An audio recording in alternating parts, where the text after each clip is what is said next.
Kayanma, sebelumnya adalah Kapolresta Aldinan Manurung, ada Karo SDM juga, Dir Intel, Dirreskrim Dirreskrim Sus, Kabid Humas, dan Dir Samapta yang mewakili kami datang di tempat ini. Secara singkat kami jelaskan bahwa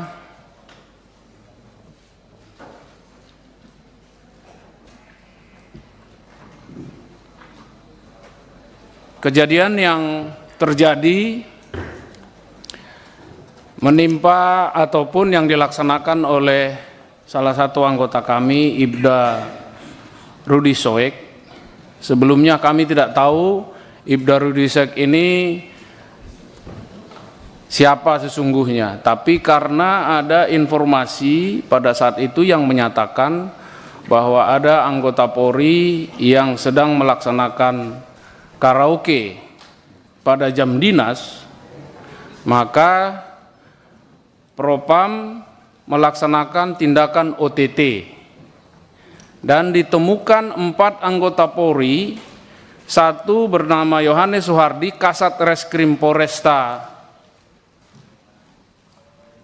Kupang, kemudian yang kedua Ibda Rudi Soek yang waktu itu menjabat sebagai KBO atau Kaurbin Ops Reserse Polresta Kupang, dan 2 Polwan yaitu Ibda Lucy dan Brigadir Jin.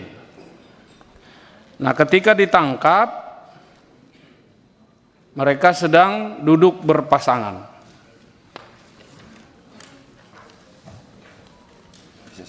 Melaksanakan hiburan, kemudian minum minuman beralkohol. Nah, atas peristiwa ini maka Kabid Propam melaporkan kepada Kapolda secara dengan informasi khusus, sehingga saya mendisposisi untuk dilakukan proses secara hukum.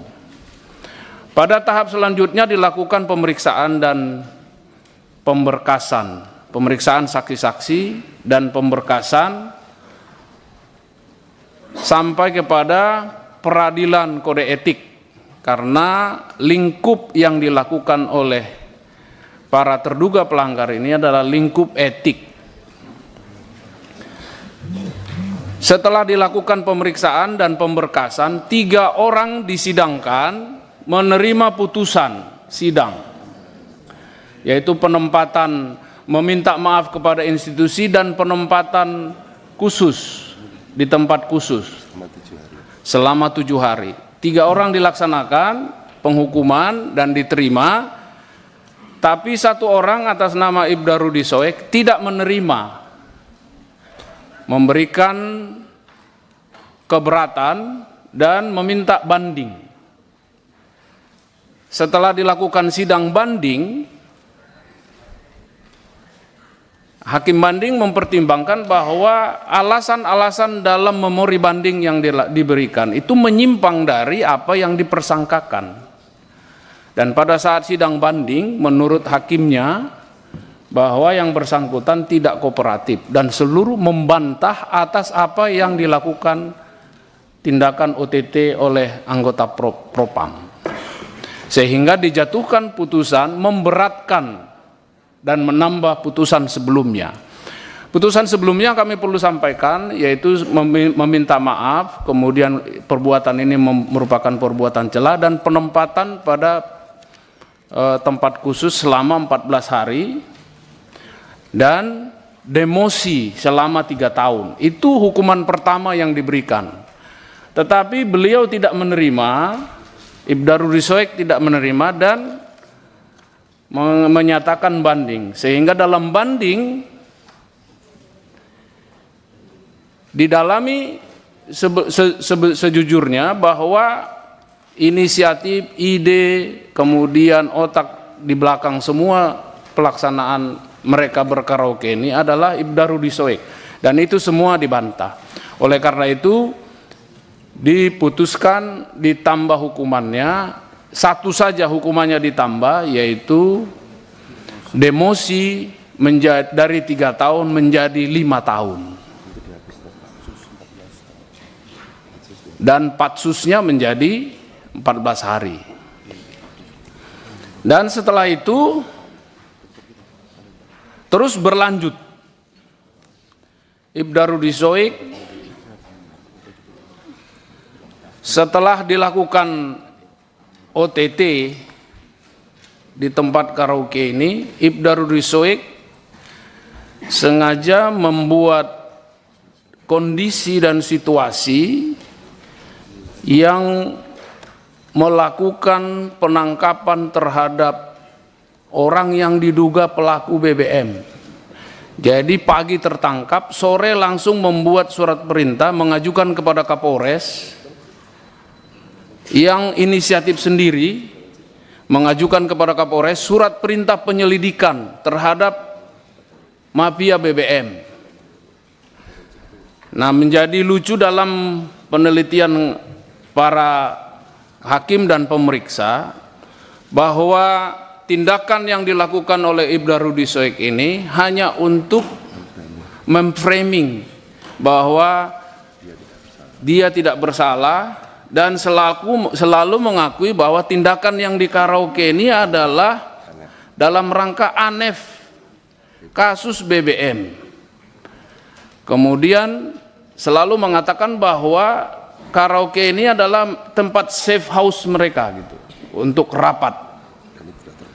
Tetapi pemeriksa dan hakim disiplin tidak bisa membuktikan itu, dan justru sebaliknya informasi berdasarkan pemeriksaan semua saksi-saksi termasuk pegawai karaoke, manajer karaoke, dan Kasat Reskrim yang hadir, yang pada saat itu hadir, dan 3 polwan ini, dan mereka disidangkan secara terpisah, secara split, perkaranya di split. Selama berlangsungnya pemeriksaan ini terus, terduga pelanggar Rudi Soik ada dalam pengawasan. Pada saat dilakukan pemeriksaan ini, ternyata Ibda Rudi Soik ini memfitnah juga anggota Propam yang menangani perkara ini, mengatakan bahwa anggota Propam inilah yang menerima setoran dari pelaku BBM. Nah, anggota Propam ini juga tidak menerima dan membuat laporan polisi, mengadukan Ibda Rudi Soik, dan itu diproses juga. Setelah diproses, disidangkan bahwa Ibda Rudi Soik juga tidak mengakui menyebutkan itu, tapi itu ada rekamannya. Dan akhirnya didisiplinkan dengan hukumannya adalah perbuatan itu perbuatan tercela. Kemudian selanjutnya pada tahap pemeriksaan selanjutnya ditemukan, karena Propam waktu itu akan melanjutkan pemeriksaan perkara ini, ditemukan bahwa Ibda Rudi Soik meninggalkan tugas, tidak berada di Kupang. Ternyata setelah dicek, Ibda Rudi Soik ada di Jakarta, dan itu bisa dibuktikan oleh pemeriksa dengan mengambil manifest pesawat Citylink yang terbang ke Jakarta pada tanggal itu, dan potongan tiket bisa didapatkan. Dan setelah disidangkan, Ibda Rudi Soik juga tidak mengakui ini, menyangkal juga, saya tidak pernah ke Jakarta. Disidangkan dan dihukum. Selanjutnya, kasus yang dilakukan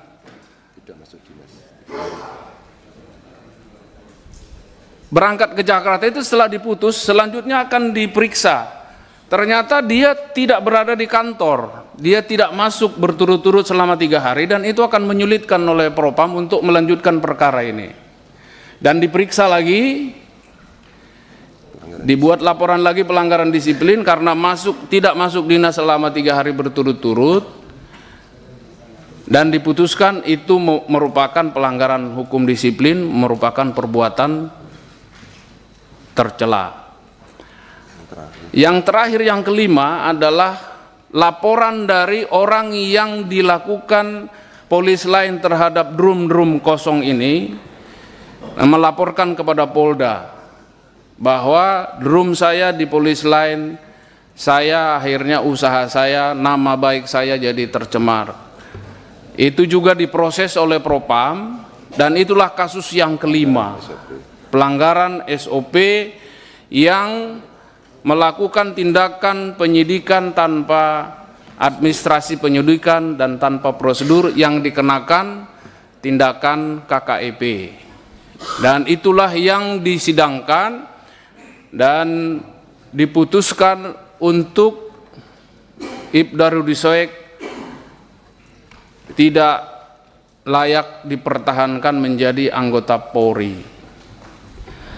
Kami perlu sampaikan bahwa dalam sidang Komisi Kode Etik ini, dan kami juga, saya selaku Kapolda juga merasa bahwa anggota kami di NTT ini sebenarnya sangat kurang. Kami sampai dengan sekarang masih ada di 47% dari DSPP.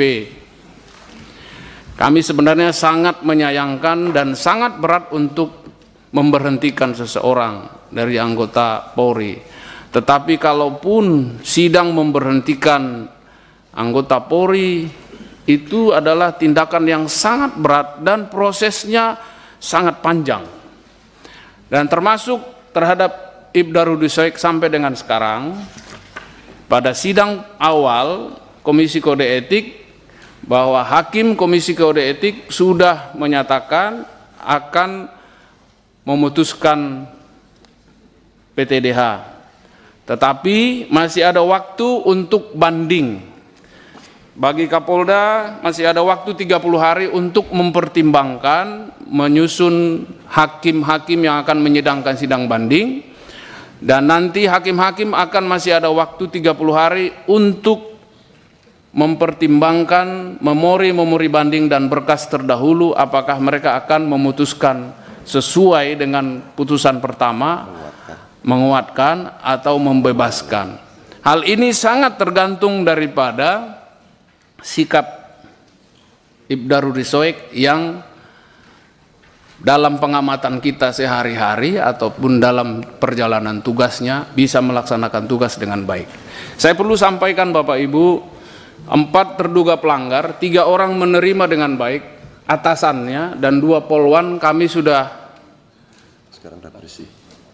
selesai melaksanakan tugas, dan 4-empatnya mereka sama-sama dihukum, tapi yang satu tidak menerima dan selalu membantah, selalu menganulir, dan selalu beralasan berdalih dengan membuat framing di publik bahwa Ibda Rudi Soek sedang membongkar mafia BBM, pejuang TPPO, dan sebagai macam. Kami hadirkan di sini Dirkrim Dirkrim Sus yang pernah menjadi atasannya, dan kami hadirkan di sini anggota-anggota kami yang senior, yang 30 tahun berdinas di Polda NTT, yang tahu persis siapa Ibda Rudi Soek. Termasuk atasannya Kasat Reskrim yang sama-sama ikut OTT, yang di OTT mengakui bahwa itu perbuatan salah. Tetapi Ibda Rudi Soek sama sekali melawan, bahkan dengan sebutan siapapun akan saya lawan, termasuk Tuhan.